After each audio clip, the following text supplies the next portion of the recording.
I want to talk about being seen for a moment.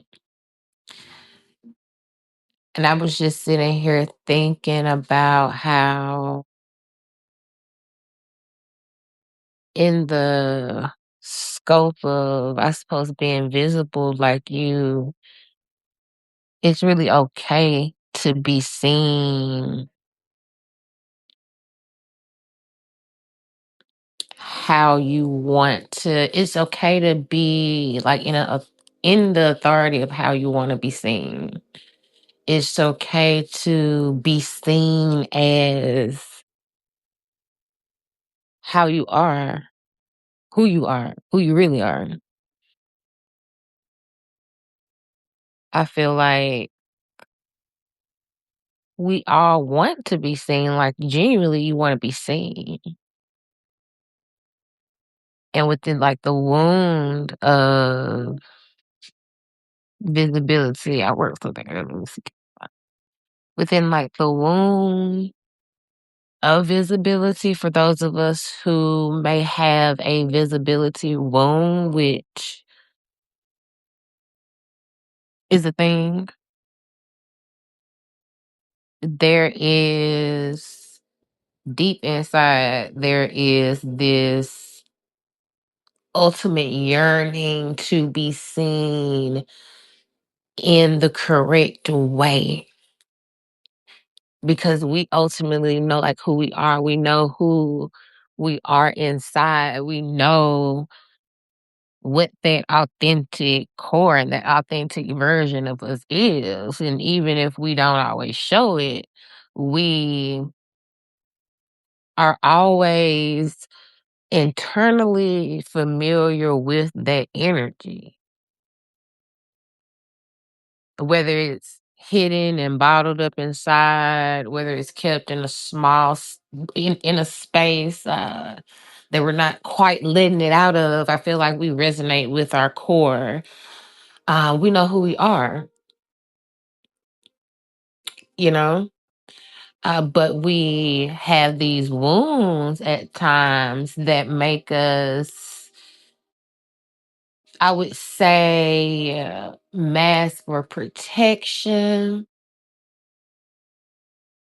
Sometimes when it comes to just being out there, putting yourself out there, uh, being able to courageously put yourself out there. There's a wound there for there's a wound there for many of us. So some of my earliest memories of being on the platform in elementary school, one of my earliest memories is like raising my hand to answer a question. And I remember the teacher saying, don't answer all the questions. Something on the basis of, you don't have to answer all the questions, even though you know the answer. You don't have to raise your hand with every question. And that really affected me. And I know it affected me because I remember it, and you recall the things that have an emotional effect. So, the next time a question was asked, I would wait. I would wait to raise my hand, give somebody else a chance to raise their hand. Be withdrawn and kind of see, and I would lean back to let other people get in there and answer the question. And then as time went on, I wouldn't even attempt to answer the question at all. And I became reserved in my own showing off of my intelligence. I became somewhat reserved in being seen as smart. It's funny because my nephew earlier today, he said something to me, and we were talking about the smart thing and having this growing up with kind of this smart placement. Anybody who's grown up with me in my neighborhood, everybody calls me the smart sister. And it's always been one of those things. Like, yes, I am smart, right? Um, but haven't always wanted to be sick. I'm smart, very highly intelligent, but I'm a lot of other things. And I have these two sisters that are really big characters. Both of them are Leos. Both of them are really big characters. And so growing up within that dynamic, I was labeled as this one thing, and it's just surrounded by these really big energies that I don't feel like it really allowed me to be anything other than that in the perspective of other people. Like, other people were gonna see me um in this sort of pocket because just that's just what it was. And people perceive and see things as they want to see it. And like I was telling him, you know, my all my sisters are smart. Nobody's none of us are unintelligent.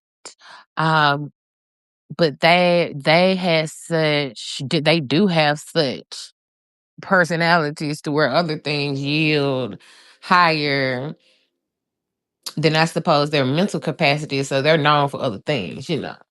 Uh, they're known for other they're known for other things. Me, I was always known for my intelligence, but in many instances on the other side of that, I was also like negatively targeted for that same intelligence. And so yeah, I s- developed this kind of masking of my own intelligence, being in different instances where I would downplay what I knew so that I would not have to be seen as doing too much.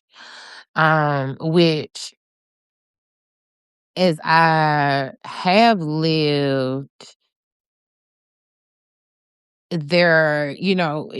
things could go either way. So it's like I learned not to do too much or discern when I felt like I needed to actually go the length and do the most. But definitely early on, I held back a lot. I held back a lot. And that definitely continued into high school, continued into young adult life. And, here's the thing. It, it can be, it can make you an outsider to be the smartest person in the room. And a lot of times it's not necessarily about being the smartest person, but it's about the way that your mind works, that intrigue, that je ne sais quoi, that charisma, that thing.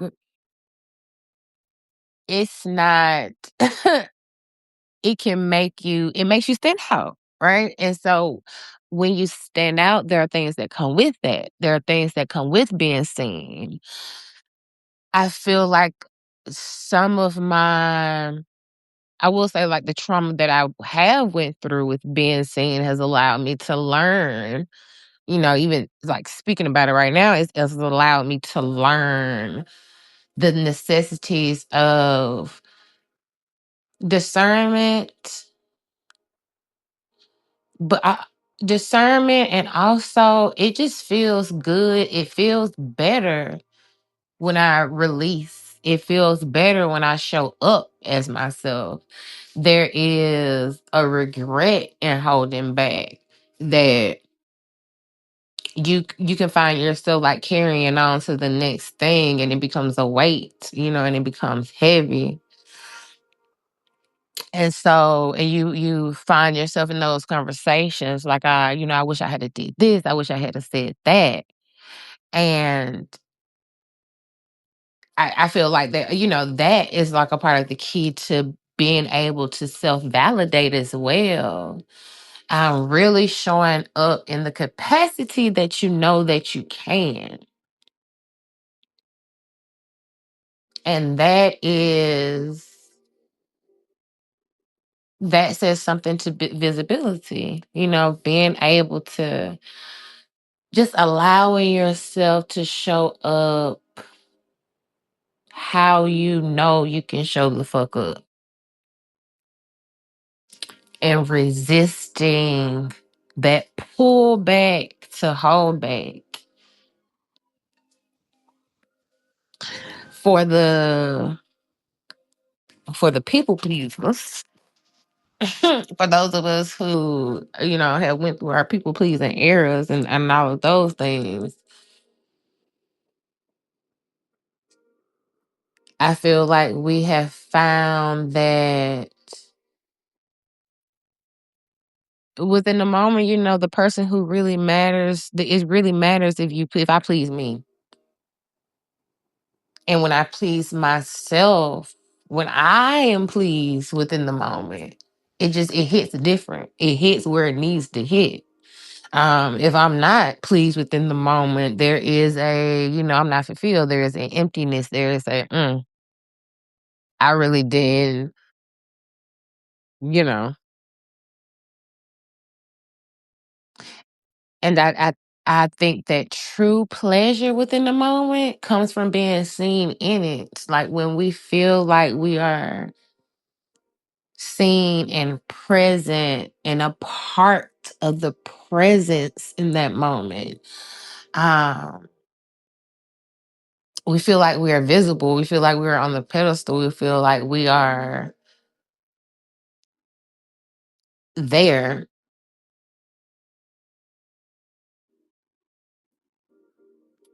Hmm.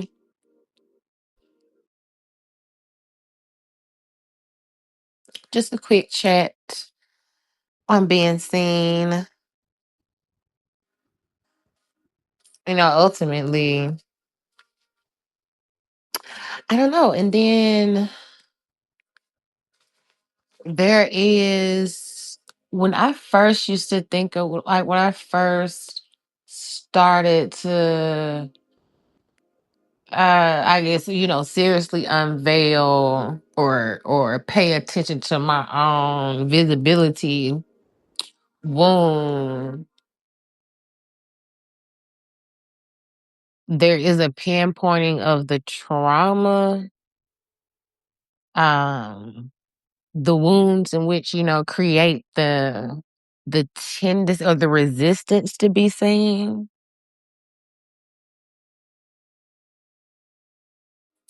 But revisiting those things, I feel like there's power in revisiting those things. There is power in the small steps. The small steps are important. The small steps are graces that I still remind myself to give myself. Because when we're working on visibility, we're also, we are diving into a world where there are all types of, energies and things out there. So we learn how to, discern what we give, know that we don't have to overgive or overwork to be seen. It's not just about visibility. That's what I was going to say. It's not just about physically being seen with the eyes. It's about when you show up, when we show up, that we are showing up as ourselves. And that showing up can be, it can be visible, it could be auditory, like this. It can be writing, however we choose to put ourselves out there is an act of being seen. And anytime we do that from a place that feels grounded, from a place that feels real, it's freeing. It is liberating. And that right there, that right there is validation enough in the act of, putting yourself out there to be seen. Hmm. I love y'all.